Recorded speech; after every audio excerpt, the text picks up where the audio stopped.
Mom is a wise, sharp-witted mama bear who would do anything to support her family. She spent so much time helping me as a young boy that she gets it, that reading is a foundational skill, and that if you can't read at an age-appropriate level, there's no way you can possibly realize your God-given potential. Oh no! You know, I used to tell people when I was running for office that I had my daddy's eyes and my mother's mouth. When mother is passionate about a subject, she goes all in. I've learned to care about people, to think about people first before you think about yourself. I've learned to say yes, sir, and no, ma'am. I've learned the things that make you successful in life. I was named after her father, Marvin, and I would come home just to give her a hard time. I'd say, Mom, there's no other boy named Marvin that I've ever met. And she said, it's a beautiful name. You were named after my father. And I said, if it was so great, how come it took you 4 sons to use it? Her perfect world would be filled with laughter and family. She has shown me that you can make something beautiful out of your life by serving others. The celebration of reading is a part of this lifelong desire to help others learn that reading is liberating. When people think of literacy, they think of Barbara Bush. She wanted to make sure that everybody had the opportunity to learn how to read. She gave me a passion for reading that I've tried to share with as many people as possible. Before we went to bed, we'd say our prayers, and she would read us books. And I love the Dr. Seuss books. The Babar books would probably be the best. Winnie the Pooh. I still have the tattered copy that she read to us when we were little. I don't think she ever read to me as a child. I think she read to my brothers and sister, but she ignored me most of my life. Mom's legacy is that she has been involved in this now for many years, and thousands of people have had a chance to live a life of purpose and meaning. My mom is a humble servant. I don't think she really cares how she's remembered. I care because I love her, and she has a legacy that needs to be advanced and sustained, and so we're going to do all we can to make sure that that name is always, forever linked to literacy. Mrs. Bush, why is reading to children important? Well, all experts tell us that the way a child learns to read starts at home. The parents are the first teachers, and it's just a wonderful way for children to begin to learn. Barbara Bush planted seeds around this country that are going to grow forever. She was a champion for literacy, but she was a champion for literacy every day. Today, for the first time in our history, we have a National Literacy Act, a truly bipartisan effort, the first piece of legislation ever enacted to help establish national leadership and guidance in the field of literacy. Libraries were very inspired by Mrs. Bush and were thrilled when she brought national attention to family literacy. I love books. You love books too, don't you, Mrs. Bush? You bet, very much. She took one piece of the broad literacy agenda and said, this is the piece I can do something about. And that really inspired me to say, well, what can I do? One of the greatest joys I have in my career is being a mentor. That's what Barbara does. She inspires. You know, I have seen my grandmother, Barbara Bush, take on the literacy with her own hands and kind of roll up her sleeves. Have you read this book? She brings her 2 little dogs, and she sits down, and she starts reading to them. Or she was in Aladdin, rubbing his magic lamp to make the genie appear. I like this book because it makes you think a little bit.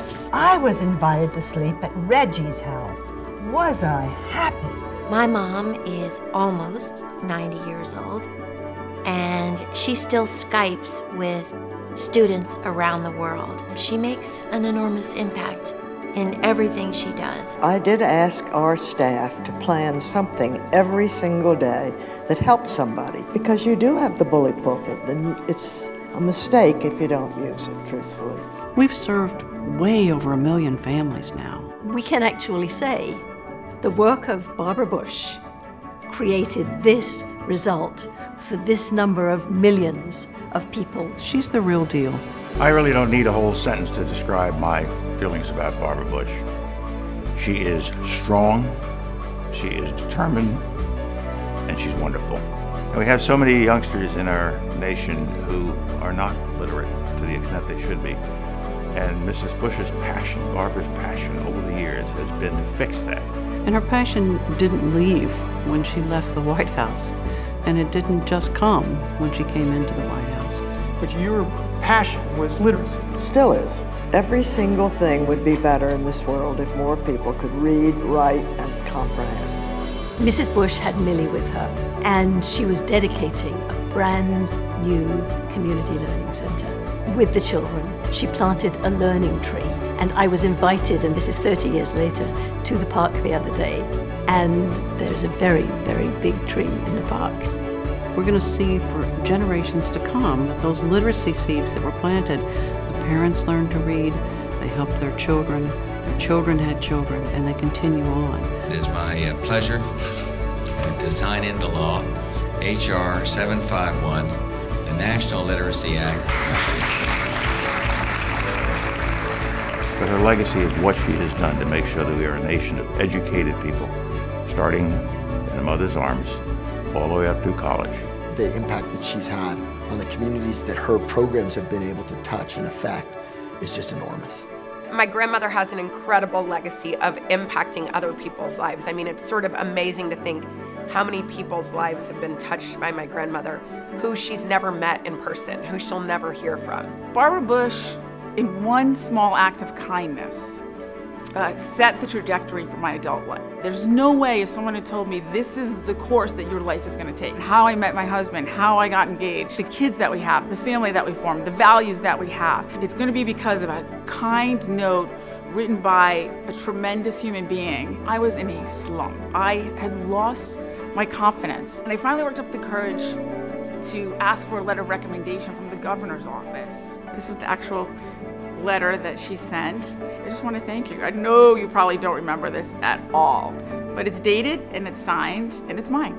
From time to time, I thought about how do I thank this woman, that letter, her kindness, just the authenticity and the sincerity of it was not something I think you even find just on a day-to-day, let alone from the First Lady of the United States. Barbara Bush has been a very important inspiration for me.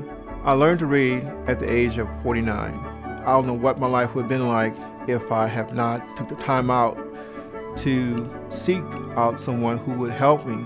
My family is so proud of me. The confidence that my son shows in me as a father, he looks up to me and he's very proud of me. My daughters are very proud of me. I am working towards my bachelor's degree in computer science, and I am up for the challenge. Barbara, the work that you have done have changed my life, and I want to say thank you.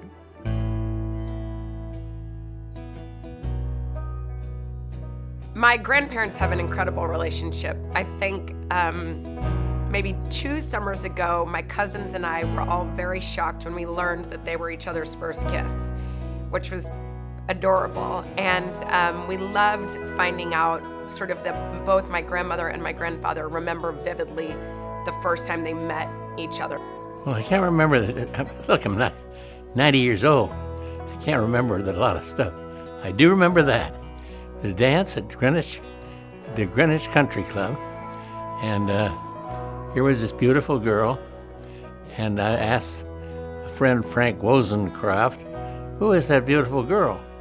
He said, that is Barbara Pierce from Rye. And so I asked her to dance. The rest is history. But she carved out her own niche, literacy and other things, but her sponsoring these literacy programs, and she's kind of like a national spokesman, you might say. I'm not sure I try to give advice to Barbara Bush, but just tell her to hang in there with me. We got a few more years together, and then we just stay together. We had a daughter. She said, I love you more than tongue can tell. And that's the way I feel about Barbara. And my grandmother's maiden name, as you know, is Pierce. And that is an incredible legacy, an incredible honor for me to carry for the entirety of my life, to have that name. I think I couldn't be luckier to carry my grandmother's name. For me and for so many people, it represents service and love and strength. It means that you need to be tough. It means that you need to make a difference. It means that you need to find a way to lift up those that others might forget. It means so much.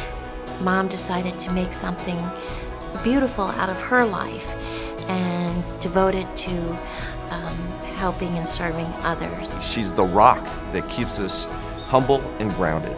She embraces service, she embraces love, she embraces humor. My mom is a force of nature. Happy birthday, Bar.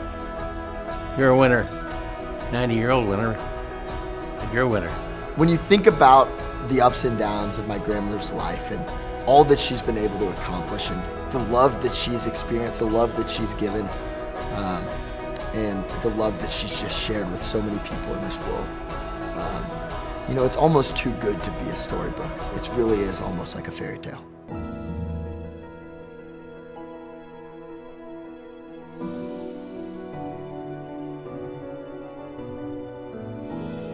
Once upon a time, in a place not far away, a maiden mused about a love she hoped one day to see, when through a crowd he did appear, a knight so tall and sway. Their magical life together was simply meant to be. Soaring in bravery her knight flew high, whilst evil foe he did slay. But in his letters home he sighed, "I'll come back soon to stay." Love prospered with children and beasts galore, while across vast lands they travelled.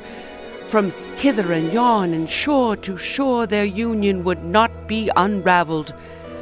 From the house painted white, where he named points of light, while his lady sowed seeds for success, the landscape they wrought with missions so bright meant we, their subjects, were blessed. 3 generations of family ensued, all being of service to others. A magical tale celebrates the reed passed on to sisters and brothers. 70 years since their story began, here's this family, beloved indeed. Men, women, and children, family and friends, all do wish them Godspeed. May they live happily ever after, and the story never ends.